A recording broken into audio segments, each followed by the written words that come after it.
আসসালামু আলাইকুম সুপ্রিয় ভিউয়ার্স। আমি আমার বাড়ির সামনে প্রায় 30টি পেঁপে গাছ লাগিয়েছিলাম। তো ফাঁকা জায়গা ফেলে থুয়ে লাভ নাই, যদি কয়েকটি ফল হয় সেটাই লাভ হবে এবং সেগুলো হাটে বাজারে বিক্রয় করলে হয়তো মানুষজনও খেতে পারবে, সে আশাই করেছিলাম। এই যে আপনারা দেখুন যে আমি যে পেঁপে গাছগুলো লাগিয়েছিলাম, এবারের বৃষ্টিতে পেঁপে গাছগুলো মাথা সম্পূর্ণ কুচরো বুচরো হয়ে যাচ্ছে এবং কয়েকটি গাছ আর নাই, গাছগুলো সব নষ্ট হয়ে গেছে। আমি এই লাইনেও কিন্তু কয়েকটি গাছ লাগিয়েছিলাম, গাছগুলো কিন্তু এখন আর নাই, নষ্ট হয়ে গেছে। এখন আপাতত কয়েকটি পেঁপে গাছ রয়েছে, তার মধ্যে যে কয়টা রয়েছে এই যে দেখুন কিছু কিছু গাছের এই যে মাথাগুলা একদম কুচরানো বুচরানো। এই যে দেখুন এই গাছটি কিন্তু একটু ভালো বড় হয়েছে, এই যে দু একটি পেঁপেও ধরেছে, কিন্তু গাছগুলো যে নষ্ট হয়ে যাচ্ছে কী কারণে আমি বুঝতে পারলাম না। আমি কয়েকজনের কাছ থেকে শুনেছিলাম যে এই গাছগুলো আসলে নষ্ট হয়ে যাচ্ছে কী কারণে। তো তারা বলেছিল যে পানি জমে থাকে নাকি, গাছের গোড়ে পানি জমে থাকে নাকি। তো আমি দেখলাম যে গাছের গোড়ায় পানি জমে থাকে কি না, দেখছি যে এখানে যে গাছের গোড়ে যে নিচু জায়গা, এতে এই জায়গাগুলোতে কিন্তু পানি জমেছিল, যার ফলে মাটি কিন্তু ভিজে ভিজে ভাব সবসময় লেগেই থাকে। আর সেই কারণে হয়তো পেঁপে গাছগুলো নষ্ট হয়ে যাচ্ছে। আপনারা দেখুন, খুব আশা করেছিলাম যে এখানে পেঁপে হবে, সেই পেঁপেগুলো হাটে বাজারে নিয়ে গিয়ে বিক্রয় করব, কিন্তু সেই আশাটা মনে হচ্ছে আর পূর্ণ হবে না। হাতে গোনা মাত্র কয়েকটি গাছ সুস্থ রয়েছে। এই যে সুস্থ গাছগুলোর মধ্যে আমি আপনাদেরকে দেখাচ্ছি যে এই গাছটি মোটামুটি সুস্থ রয়েছে।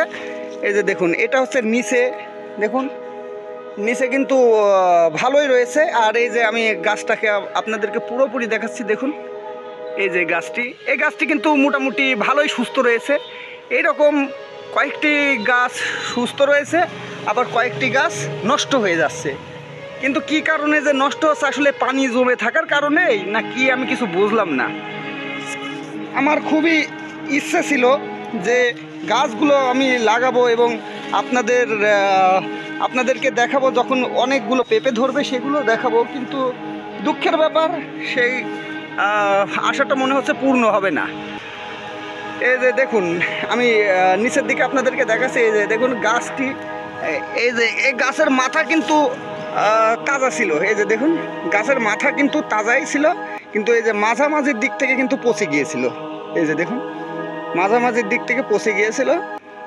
এইভাবে গাছের মাঝামাঝি পচন ধরার কারণে গাছগুলো নষ্ট হয়ে যাচ্ছে। কিন্তু কি করা যায় আমি কিছুই বুঝতে পারছি না। কারোর যদি কোনো পরামর্শ থেকে থাকে অবশ্যই কমেন্টে জানাবেন। খুব খারাপ লাগছে, অনেক কষ্ট করে পেঁপে গাছগুলো লাগালাম, প্রায় 30টা পেঁপে গাছ। এই 30টা পেঁপে গাছের মধ্যে মাত্র কয়েকটি হাতে গোনা রয়েছে, আর বাদ বাকিগুলো নষ্ট হয়ে যাচ্ছে।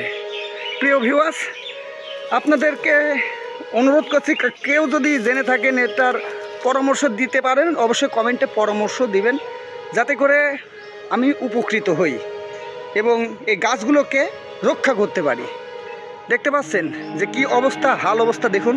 এই যে মাথা কিন্তু কুচরানো, গাছ মোটামুটি এক মানুষের একটু কম বড় হয়েছে। এই যে দেখুন গাছগুলোর কি হাল অবস্থা, পাতাগুলো সম্পূর্ণ নষ্ট হয়ে যাচ্ছে। দেখছেন, আমি আমার বাড়ির সামনে এই গাছগুলো লাগাইছিলাম, মনে খুবই আশা ছিল, সেই আশাগুলো হয়তো পূর্ণ হবে না, যা দেখে বুঝতে পারছি।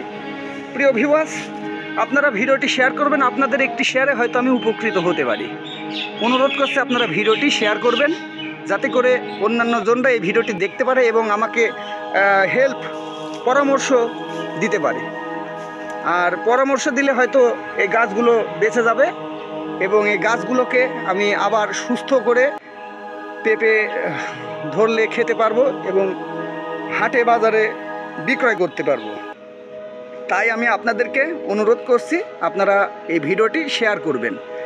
প্রিয় ভিউয়ার্স, আপনারা জানেন যে আমি আপনাদেরকে বিভিন্ন সময় বিভিন্ন ধরনের ভিডিও কিন্তু উপহার দিয়ে থাকি, তাই আপনারা আমাদের পেজটিকে ফলো করে রাখবেন ইউটিউব থেকে যারা দেখছেন তারা অবশ্যই আমাদের চ্যানেলটিকে সাবস্ক্রাইব করবেন। সকলকে ধন্যবাদ জানাচ্ছি। ভিডিওটি এখানেই শেষ করছি। ভালো থাকবেন, সুস্থ থাকবেন। আল্লাহ হাফেজ।